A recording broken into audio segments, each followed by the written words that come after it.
আসসালামু আলাইকুম, শুভ সকাল প্রিয় বন্ধুরা, কেমন আছেন আপনারা সবাই? আলহামদুলিল্লাহ আমি ভালো আছি। কে কোথা থেকে আমার ভিডিওটা দেখতেছেন অবশ্যই জানিয়ে যাবেন। আজকে অনেক মনে একটা কষ্ট এবং সুখ দুটাই নিয়ে আপনাদের সাথে কিছু কথা বলবো। এই আকাশের মেঘগুলা কালো, আমার ভিতরটাও আজকে কালো হয়ে গেছে। হয়তো এই কালো কতদিন থাকবে জানি না।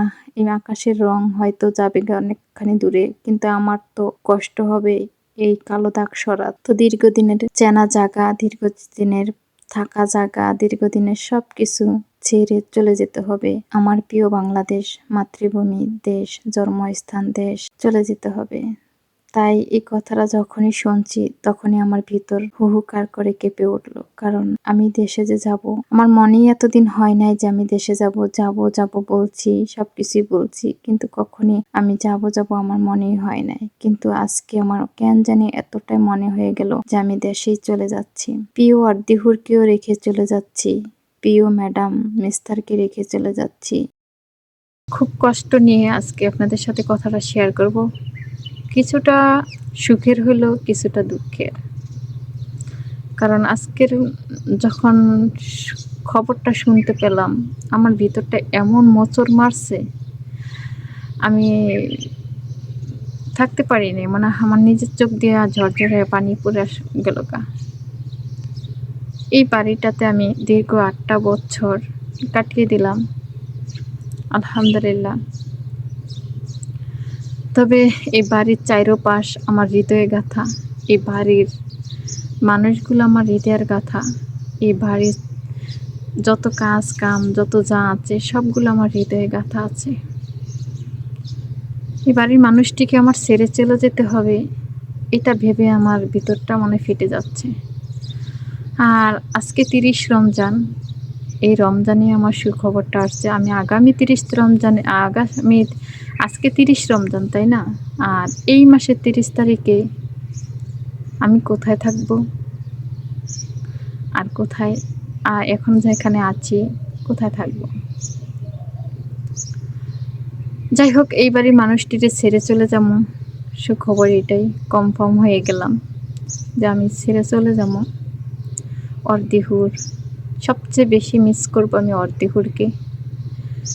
কেন, নিজের বাচ্চার মতো আমি পালছি তাদেরকে, নিজের বাচ্চার মতো বুকে জড়ায় রাখতাম, নিজের বাচ্চার মতো পাশে ঘুমাইতাম।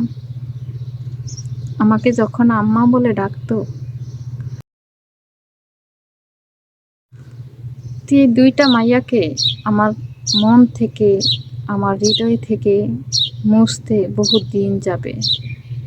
কারণ আমার ম্যাডাম যখন মাদ্রাসায় চলে যেত, অর্দিহুরে কে আমার বুকের মধ্যে জড়ায় ধরে আমি ঘুমাই থাকতাম।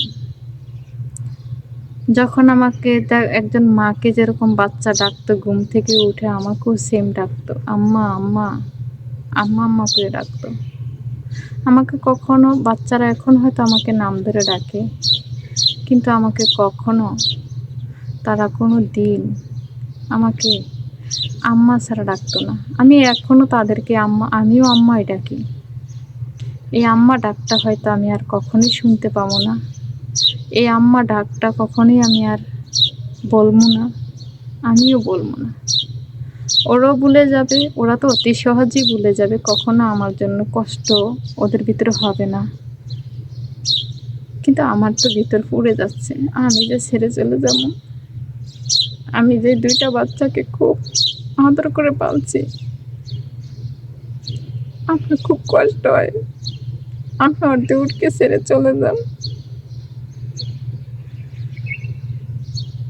আমার ম্যাডামের মা যখন বাইসা ছিল, আমার ম্যাডামের মা বলতো, আসমা তুই তাড়াতাড়ি যাইস না, হুরে বড় হইলে যাইস, হুরে মাদ্রাসাতে যাই, ও যাইলে তখন যাইস। আমার ম্যাডামের মা কিন্তু খুব ভালো ছিলেন, একটা মা ছিলেন। আমিও নানি নানিকে ডাকতাম, জেদ্দু জেদ্দুকে ডাকতাম, খুবই ভালো ছিলেন।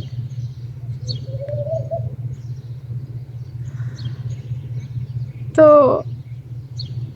হুরে মাদ্রাসাও গেল, এখন আল্লাহ দিলে হুরে 1 থেকে 2-তে উঠবে, আলহামদুলিল্লাহ। আমার ভিতরটা তো খুব কষ্টে ছিঁড়ে যাইতেছে, কারণ হুড়েরে পার করতে করতে হুড়ের 7 বছর হয়ে গেছে, আর আমি 8 বছরে চলে যাইতেছি। হুড়ের মা যখন গর্ভবতী হতেছিলেন তখন আমি আসছি। আজকে হুড়ের অর্ধেক সাইড আমি চলে যেতেই। আমি জানি না, আমার ভিতরটা খুব কষ্টে ফাইটা যেতেছে। যখন মালিক এসে বলে জসমা তোর টিকিট কাটছি, আমি বলে বোঝাতে পারবো না কাউকে যে অর্ধেউরেকে আমি এতটা ভালোবাসি। গেছে কালকে আমি যখন অর্ধেউরের কথা মনে করে কান্না করি, কাজ করি আর কান্না করি, আমার ম্যাডাম হঠাৎ করে এসে আমার কান্না নাক টানাটানি দেখতেছে, বলতেছে আসমা তোর কি ঠান্ডা লাগছে? আমি বলি না, আমার ঠান্ডা লাগে না। তাহলে তোর নাক টানতেছিস কে? কিন্তু আমি বুঝতে দেইনি যে আমি তাদের জন্য কান্না করি, তাদেরকে ছেড়ে যাওয়ার জন্য কান্না করি, এটা আমি বুঝতে দেইনি। তো যাই হোক, আমার প্রিয় ভাই ও বোনেরা, আমিও আপনাদের কাছে কখনো বলবো না প্রবাসী বোন আপনাদের,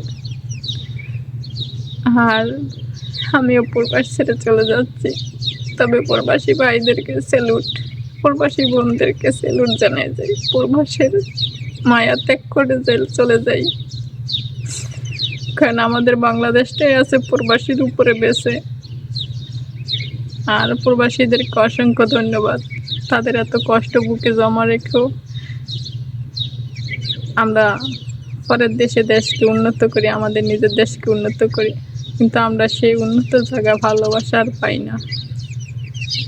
সবাই ভালো থাকবেন, সুস্থ থাকবেন। যদি আমার কোনো কথায় বা আমার ব্যবহারে যদি কষ্ট পেয়ে থাকেন, আমাকেও ক্ষমা করে দিবেন। আল্লাহ হাফেজ সবাইকে। তবে মায়াটা ছাড়তে পারতেছি না, খুব খারাপ লাগে আমার। সবাই ভালো থাকবেন, আল্লাহ হাফেজ।